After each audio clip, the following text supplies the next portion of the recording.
Gene Hackman es aclamado como uno de los mejores actores de Hollywood y también como uno de sus coprotagonistas más intransigentes. Para Hackman, actuar nunca fue solo un trabajo. Afrontaba cada papel con una disciplina implacable, una concentración total y un compromiso casi militar con el oficio. Esperaba lo mismo de todos los que le rodeaban. Cuando se enfrentaba al ego, la pereza o la falta de preparación, Hackman no se mordía la lengua, dejaba traslucir su frustración. Esa intensidad dio lugar a algunas de las interpretaciones más inolvidables del cine, pero también provocó enfrentamientos explosivos entre bastidores. La carrera de Hackman está repleta de historias de compañeros de reparto que pusieron a prueba su paciencia y, en ocasiones, le llevaron al borde del abismo. Estos son los 7 actores que más se metieron con él. El primero de la lista, John Travolta. Hackman siempre ha sido muy claro sobre lo que le importa en un rodaje: la disciplina, la preparación y la inmersión total en el papel. Para él, actuar no era solo recitar frases. Se trataba de vivir tan profundamente dentro del personaje que cada pausa, cada gesto y cada palabra fueran verdaderos. Cuando un coprotagonista no compartía esa devoción, Hackman no solo lo veía como una dejadez, sino como un insulto directo al propio trabajo. Por eso su experiencia con John Travolta en Get Shorty 1995 se convirtió en una de las colaboraciones más exasperantes de su carrera. La elegante comedia de gángsters contaba con Travolta en el papel del usurero de Miami Chili Palmer y Hackman como el fracasado director de cine Harry Sim. Sobre el papel era perfecta. En realidad eran 2 estrellas con una ética de trabajo completamente distinta. Hackman llegó al plató como siempre, preparado hasta la última sílaba, habiendo pasado el fin de semana memorizando 8 páginas de diálogo. Travolta llegó sin hacer los deberes. El director Barry Sonnenfeld recordó más tarde uno de sus primeros intercambios. Travolta preguntó a Hackman sobre su fin de semana. Hackman replicó: «Con 8 improperios páginas de diálogo me pasé todo el fin de semana memorizando el trabajo de hoy». Travolta se limitó a sonreír y dijo: «Eso es desperdiciar un fin de semana». Era la peor respuesta posible. A medida que el rodaje se alargaba, la paciencia de Hackman se agotaba. Veía cómo Travolta se saltaba líneas, olvidaba indicaciones y recurría a estímulos de última hora. La frustración se desbordaba, aunque Hackman a menudo la canalizaba hacia Sonnenfeld en lugar de hacia Travolta, sabiendo que tenía que seguir trabajando con su coprotagonista durante meses. En un momento dado, Sonnenfeld se enfrentó a él directamente.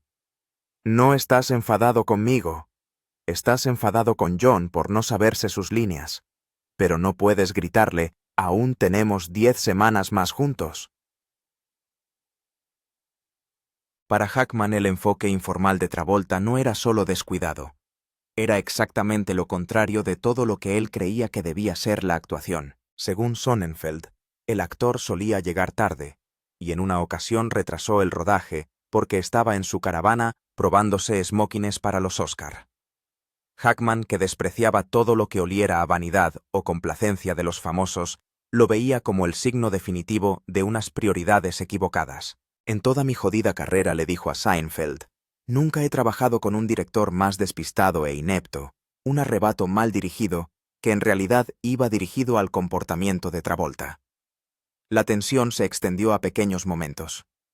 Cuando Sonnenfeld recurrió a las tarjetas Q gigantes para ayudar a Travolta a superar las escenas, Hackman no pudo resistirse. Durante una toma, cuando Travolta preguntó por dónde empezar, Hackman señaló las cartas y dijo: «Justo aquí, John. Justo en la parte superior de tu tarjeta Q». Travolta nunca se dio cuenta de que se estaban burlando de él. A pesar de la tensión entre bastidores, Get Shorty se convirtió en un éxito comercial y de crítica, y Travolta ganó el Globo de Oro al mejor actor de cine musical o comedia. Pero para Hackman, ningún premio podría borrar el recuerdo de haber trabajado junto a un coprotagonista cuya atención parecía centrarse más en el glamour del estrellato que en la disciplina del oficio. Travolta, por su parte, nunca ha hablado públicamente de tensiones con Hackman. Tanto si no se dio cuenta de la frustración, como si simplemente prefirió no abordarla, solo ha hablado con cariño de la película. En cuanto a Hackman, Nunca ha suavizado su opinión. Respeta el talento, pero solo cuando va acompañado de preparación y humildad. En Travolta, vio Encanto sin preparación. Una estrella de cine primero, un actor después. Y para Gene Hackman, esa es una línea que no debes cruzar si quieres su respeto. Número 2. John Wayne. Cuando se trataba de rencores profesionales, Gene Hackman rara vez perdía el tiempo. Estaba demasiado concentrado, demasiado inmerso en su trabajo como para dejarse distraer por los chismorreos de Hollywood. Pero si hubo una relación en su carrera envenenada antes incluso de empezar, fue la que mantuvo con John Wayne. Una enemistad que en muchos sentidos era unilateral hasta que dejó de serlo. Según Isa, la hija de Wayne, su padre, sentía un odio especial por Hackman. No importaba cuál fuera la película. Si Hackman aparecía en pantalla, Wayne lo destrozaba con una precisión brutal. Gene Hackman nunca aparecía en pantalla sin que mi padre criticara su actuación. Escribió en sus memorias John Wayne. Mi padre. La crítica de Wayne no era mesurada. No dijo que Hackman estaba sobrevalorado o que no era mi estilo. Fue a la yugular. El peor actor de la ciudad. Es horrible. Wayne nunca se explayó, no dio ninguna explicación ni citó ninguna actuación concreta. Solo un desdén inquebrantable. Y Hackman, por su parte, nunca respondió públicamente. Ese no era su estilo. Pero a puertas cerradas los amigos dicen que los comentarios no le cayeron bien. Hackman, un hombre que dedicaba a cada papel toda su preparación y autenticidad, consideraba que los constantes ataques de Wayne eran el sello distintivo de un hombre que, en su opinión, se basaba más en la personalidad que en la interpretación. Aunque Hackman nunca lanzó un contraataque directo, no ocultó su desagrado por el tipo de trabajo que representaba. Actuaciones basadas en una imagen más grande que la vida, más que en la transformación. Y aunque evitaba hacer públicas sus rencillas políticas, la gente de dentro sabía que a Hackman no le gustaban las opiniones derechistas de Wayne ni los binarios morales simplistas que a menudo defendían los westerns de Wayne. Lo fascinante de esta tensión es que los dos hombres nunca trabajaron juntos. La disputa se libraba a distancia. Wayne, en su ocaso, despreciando el talento de un actor más joven. Hackman se enfadaba discretamente por las críticas mientras seguía acumulando premios de la Academia, elogios de la crítica y papeles en películas que ayudarían a redefinir el cine estadounidense. No deja de ser irónico. La propia Isa Wayne especulaba con que si su padre hubiera vivido más, su opinión se habría suavizado. Si mi padre hubiera vivido para ver más de su trabajo, creo que su opinión sobre Mr. Hackman habría cambiado, admitió. Pero Wayne murió en 1979, mucho antes de los papeles más célebres de Hackman en Culo sin perdón y Las bombas de la espiga real. Hackman, fiel a su estilo, nunca intentó arreglar las cosas con un hombre que solo le había mostrado desprecio. No hubo reconciliación pública, solo silencio. Hoy en día la enemistad existe sobre todo como un artefacto de la obstinada antipatía de Wayne y la negativa de Hackman a dignificarla con una refutación. Para Hackman, los insultos de John Wayne no detuvieron el trabajo, no descarrilaron el oficio y no cambiaron su trayectoria, pero confirmaron algo que ya sabía. No todo el mundo en Hollywood valora las mismas cosas. Y si no estabas dispuesto a respetar el trabajo, Hackman no iba a respetarte. Número 3. Denzel Washington.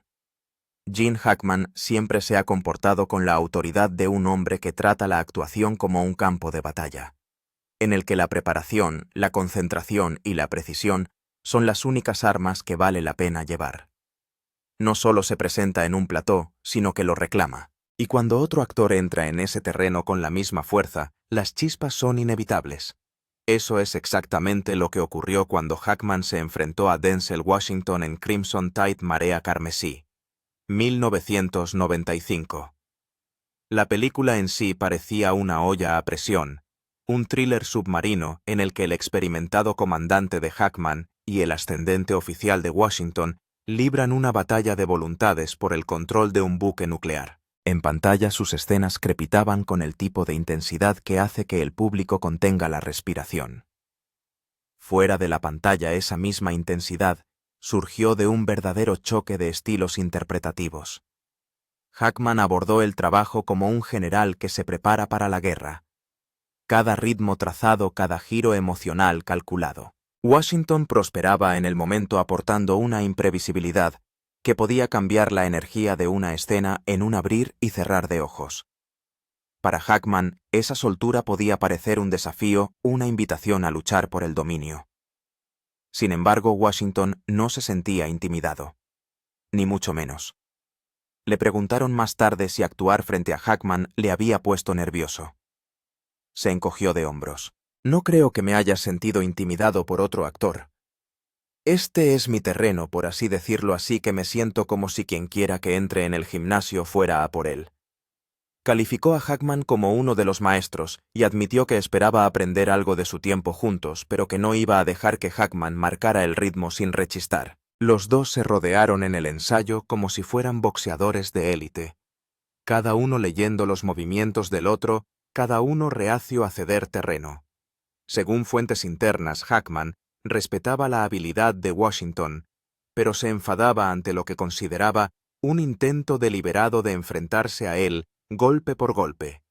Hackman creía que las escenas funcionaban mejor cuando un actor llevaba claramente el ritmo, y en Crimson Tide, en su opinión, el instinto de Washington para contraatacar hizo que algunos momentos se convirtieran más en una competición que en una colaboración. Sin embargo, los resultados en pantalla fueron innegables. Sus enfrentamientos verbales se convirtieron en el corazón de la película.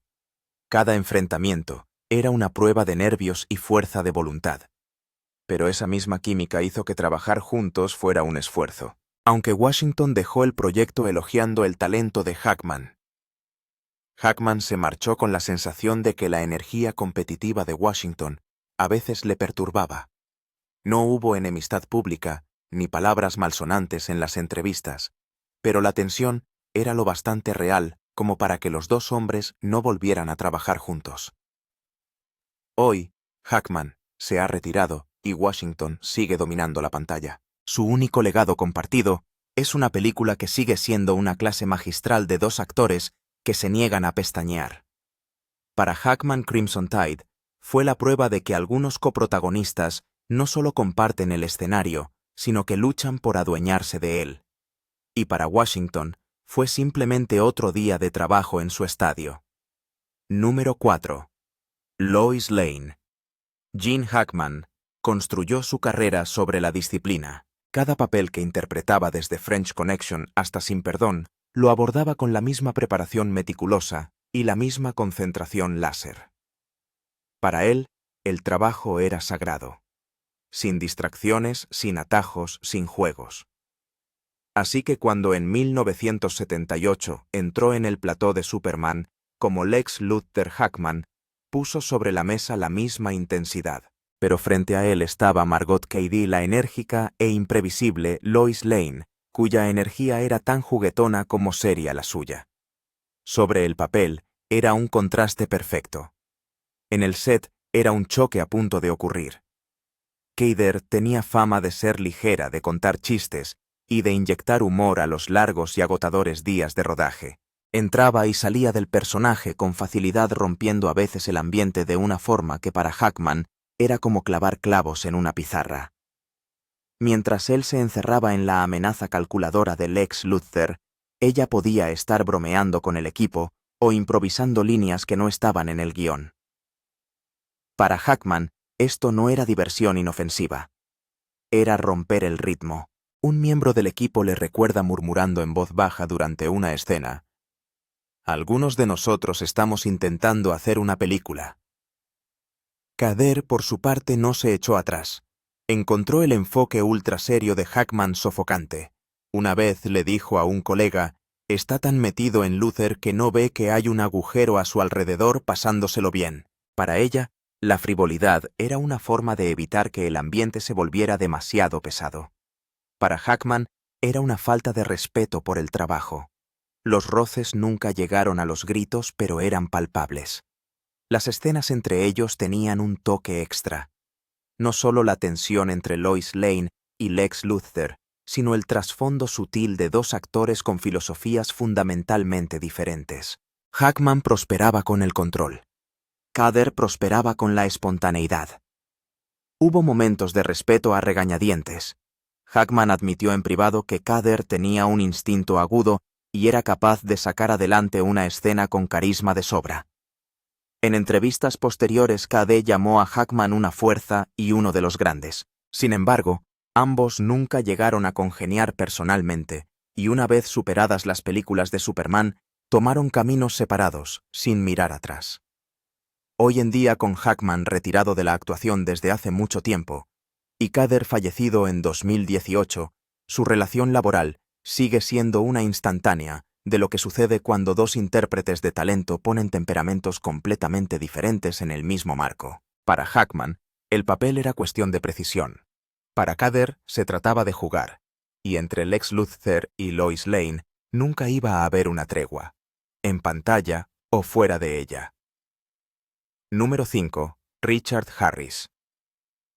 Si había algo que Gene Hackman no soportaba, era ser rechazado especialmente por alguien que debería haberlo sabido. Hackman había construido su carrera a base de presencia, precisión y respeto por el trabajo.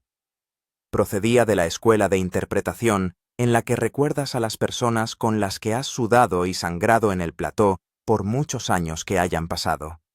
Así que cuando Sin Perdón se encontró cara a cara con Richard Harris, un hombre con el que había trabajado décadas antes, esperaba al menos un parpadeo de reconocimiento. No lo obtuvo. Según los miembros del equipo, Harris saludó cortésmente a Hackman, pero sin insinuar que habían compartido plató en el pasado. Para la mayoría de los actores podría haber sido un desaire menor, un lapsus de memoria honesto de una carrera llena de rostros, pero para Hackman se sintió como un insulto profesional. «Hemos estado juntos en las trincheras», le dijo después a un colega, «y actúa como si nunca nos hubiéramos conocido». Hackman no empezó una discusión, no apartó a Harris para aclarar las cosas.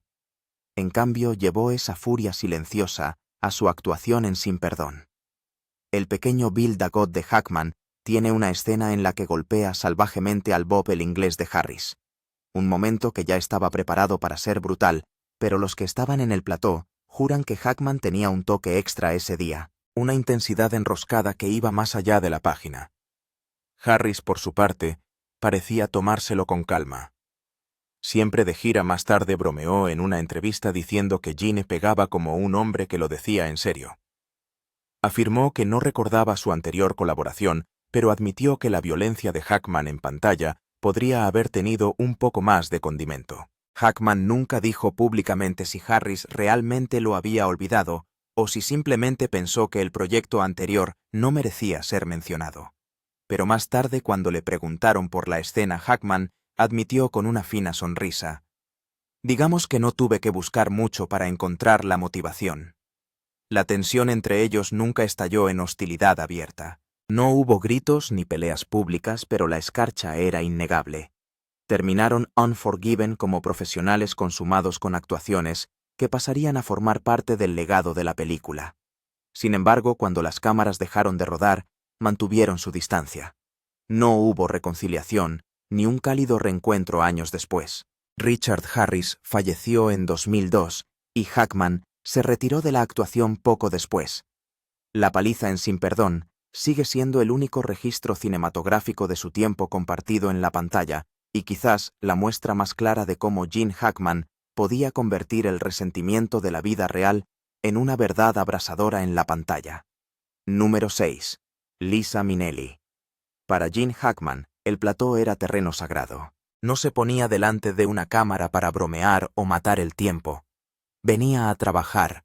Cada papel exigía una inmersión total. Cada escena era una cuestión de precisión y cada coprotagonista tenía que estar tan comprometido como él.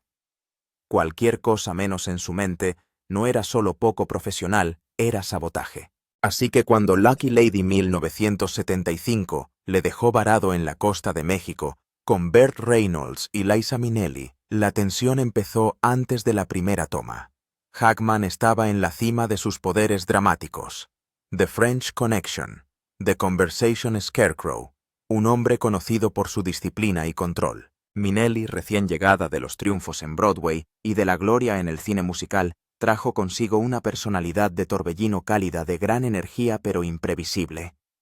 Desde el principio sus estilos chocaron. Hackman se preparó como un boxeador de élite, repasando sus líneas, manteniéndose en su personaje, vigilando su concentración. El método de Minnelli era más suelto, más juguetón, salpicado de charlas entre tomas y estallidos de canciones o risas. Para Hackman eso no era entrañable, era una interferencia. Burt Reynolds, atrapado en medio, más tarde detalló el problema en sus memorias, pero basta de hablar de mí. Gene Hackman es un buen actor, es duro, y Liza es tan bup-bup-y-dup que no le sentó bien. De vez en cuando decía, «Liza, cállate la boca». Todos teníamos que salir del set hasta que se calmara. No era un chasquido aislado. Hackman tenía una manera de convertir las críticas en puñales, incluso a mitad de rodaje. Reynolds recordaba, tampoco era fácil trabajar con Gene. Hacías el ensayo de una manera, y cuando llegabas a la toma te decía, «No lo vas a hacer así, ¿verdad?». Se lo hacía a Lisa y se venía abajo. La localización lo empeoraba todo. La mayor parte de Lucky Lady se rodó en el mar con un calor sofocante en barcos estrechos donde no había escapatoria para nadie. El oleaje del océano hizo que los ánimos se calmaran y los estómagos se debilitaran. Los suministros y las comodidades eran limitados. Cuando la paciencia de Hackman se agotaba, y a menudo lo hacía, la tensión no tenía otro camino que salir a la luz. Minnelli, por su parte, nunca respondió directamente a Hackman en público. Sus allegados decían que lo achacaba a que Gene era Gene, pero sus comentarios en entrevistas posteriores dejaban entrever un resentimiento persistente. Una vez comentó que algunos actores se toman tan en serio a sí mismos que olvidan que estamos aquí para entretener, no para competir por quién sufre más en el plató. Cuando terminó el rodaje, el daño ya estaba hecho. La relación de trabajo se había deteriorado sin remedio, y la película lo reflejaba. En lugar de la química chispeante entre los tres protagonistas, Lucky Lady se sentía plana y tensa. Los críticos la criticaron. El público se mantuvo alejado, y el abultado presupuesto no hizo sino aumentar su fracaso. Hackman salió con su carrera intacta y realizó Superman y Night Moves.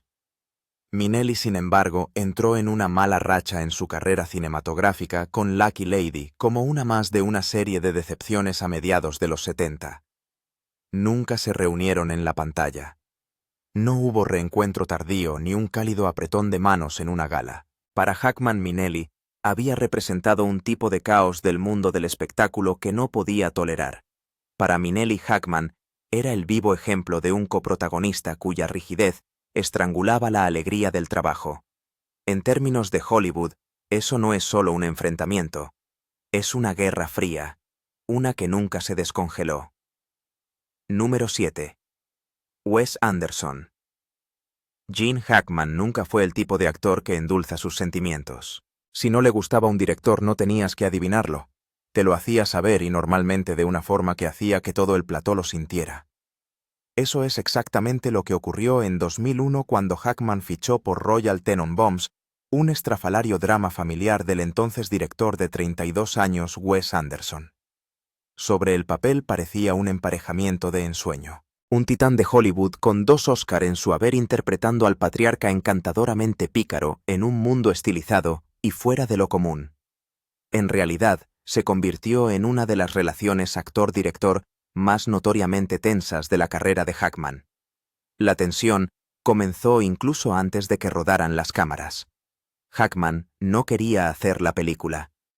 Wes Anderson, recién salido de Rushmore, estaba decidido a conseguirlo. «Simplemente no me fui», admitió Anderson más tarde. Todos los demás dijeron que sí al sueldo, así que Gene se dejó llevar y él estaba furioso por el dinero. Para Hackman no era solo el sueldo.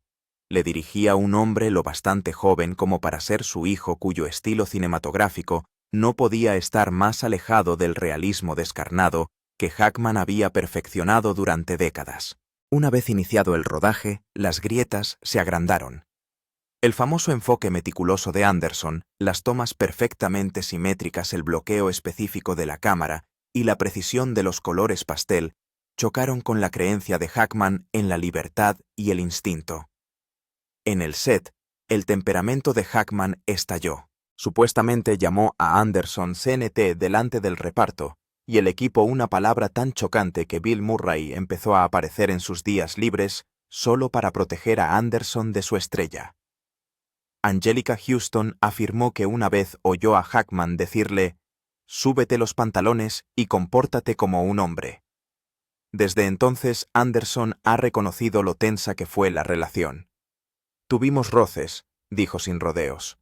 Él no lo disfrutaba. Probablemente yo era demasiado joven y eso le molestaba. No era una persona relajada y cómoda en mi compañía. El propio Hackman nunca negó la dificultad y más tarde le dijo a Anderson que ni siquiera entendía la película mientras la estaban rodando. Para Hackman, el estilo cuidadosamente coreografiado de Anderson era una jaula demasiado controlado, demasiado artificial. Para Anderson, la hostilidad de Hackman era una tormenta que había que soportar. Sin embargo, Anderson se dio cuenta de algo.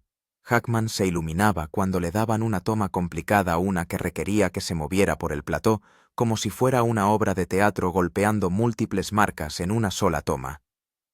Le gustaba el reto, admitió Anderson. Pero esos momentos eran la excepción. La mayoría de los días el aire entre ellos era lo bastante pesado como para cortarlo con un cuchillo. Cuando se estrenaron las bombas Royal Tenon, algo cambió brevemente. Hackman le dijo a Anderson que le gustaba el producto terminado, pero eso fue todo. Según Anderson, ni una palabra después de eso. Se fue sin despedirse. Nunca volvieron a hablar. Su coprotagonista, Bill Murray, defendería más tarde la frustración de Hackman declarando al programa de Drew Barrymore: «Para él, Wes Anderson era solo un niño gamberro, y Jeans hizo algunas de las mejores películas americanas. Era un poco irritable. Tenía que trabajar con niños perros Kumar Palana, que interpretaba a Pagota, que era un absoluto misterio para todos nosotros».